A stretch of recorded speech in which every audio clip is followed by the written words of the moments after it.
today's Gospel reading, we have the possibility of associating ourselves with one or the other.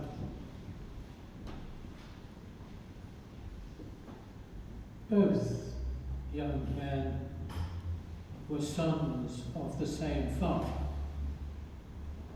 a father who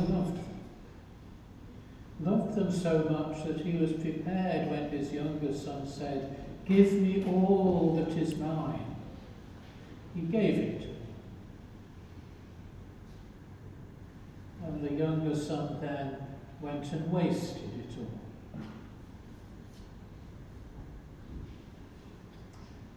We can, I hope,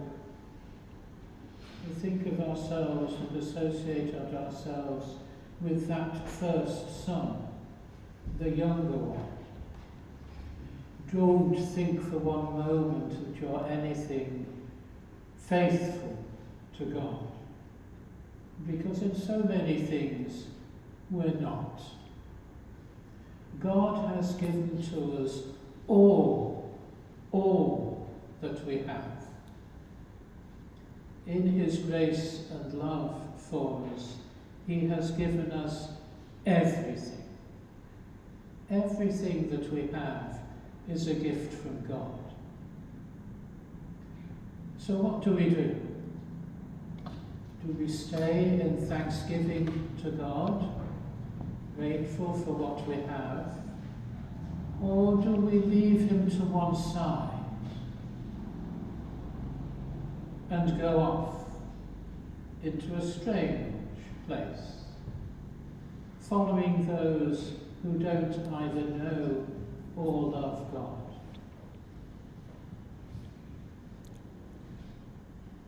We put God to one side because it's really only convenient that we should worship God on a Sunday between,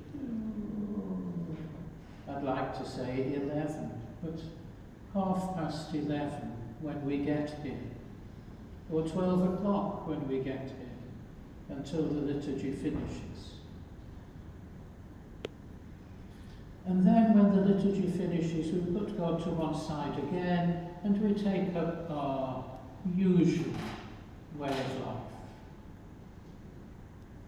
We squander the riches which God has given to us. In the liturgy, God gives us great grace and blessing, whether we have prepared ourselves with confession and fasting to receive the holy gifts, or whether we have just come into his presence. We cannot come into the presence of God and not receive a blessing, because God waits to pour it out upon us. So to just lay it to one side and take up normal life is a great insult to God.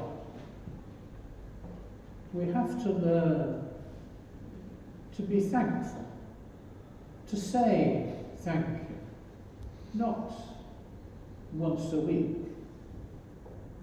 not even once a day, although that should be the very least.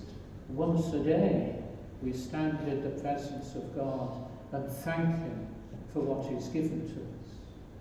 That's the very least. But we're faithless, we're useless, we forget. We get up in the morning, we go to the loo, we come back again, and we start doing whatever we're going to do. We've forgotten about God. Okay, go to the loo first, if you must, and I usually have to must. But then, instead of getting on with whatever, turn back to God. Offer him your prayers of thanksgiving. Lord, thank you, you have given me another day. I'm still breathing. Thank you, Lord. Say a few prayers.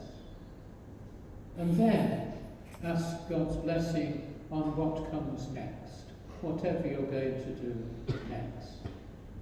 Then come back to Him to say your morning prayers. Then go back with His blessing to do what comes next. At some point you're going to want to eat. At every point I want to eat. But before we eat, we get the food ready, and we look to God and say, bless the food and drink of your servants. Don't eat it until you've blessed it. Won't do you any good if you just gobble it all down without first asking God's blessing.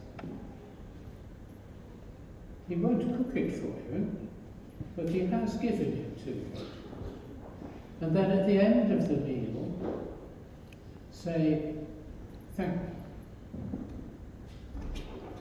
Then you get on with whatever it is you have to do next. First of all, asking God to bless. Lord, I'm now going to chop up a pile of wood. Bless. Lord, I'm now going to write my life story. Bless. Lord, I'm now going to go onto the internet and buy all sorts of things. Lord, bless. All the time, throughout our day, we should be asking God to bless.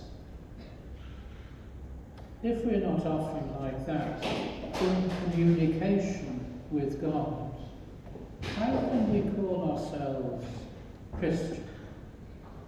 Oh, well, I forget to thank God before me. You said it. I forget God. When we come to fasting, oh no, I forgot it was a fast day and I've eaten whatever.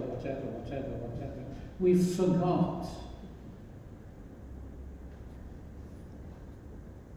We don't forget to breathe, otherwise we die. If we forget to pray and turn to God, our soul dies.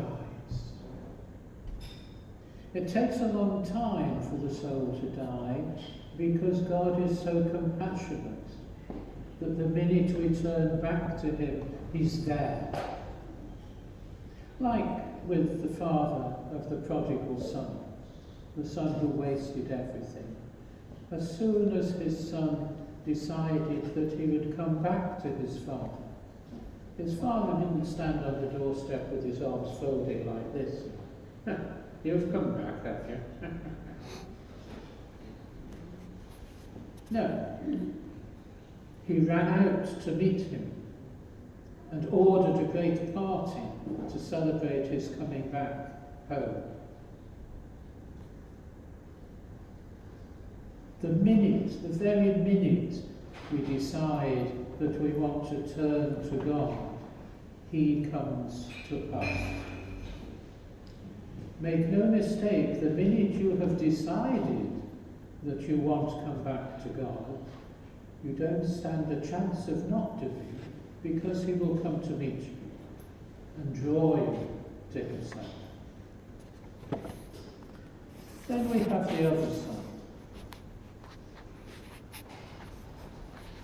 Difficult to imagine how we can equate ourselves with the other son, except in his bad reaction.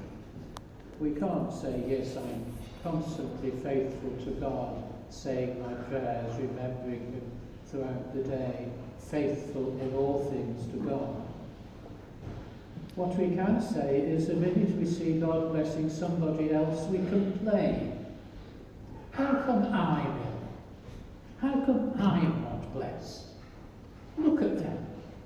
They're rich. They're healthy. They're handsome. They're beautiful. How come I can't get that blessing from God? That's where we become like the older son. We moan. I can remember when we first started getting foreigners, people who were not English, coming to church. And some of our English people said, "Oh, Father, you make such a fuss of them. You don't make a fuss of us." Which son would they like? I have learned over the years not to make a fuss of anybody. It's easier. But I do make it a policy to be welcoming and friendly to everybody. Whether they come in late, whether they come in drunk, or whether they just wander in because it's warmer in here than it is outside. Well, sometimes. As children of God, we are all brothers and sisters. We all have been given God's grace and blessing. All that he asks of us in return is that we faithfully remember him. At every minute of the day or night, turn to God, and his blessings overflow and cover us completely. So that then God can say, "This, my son, was lost and is found." Let God say that of you and of me. In the name of the Father, and of the Son, and of the Holy Spirit.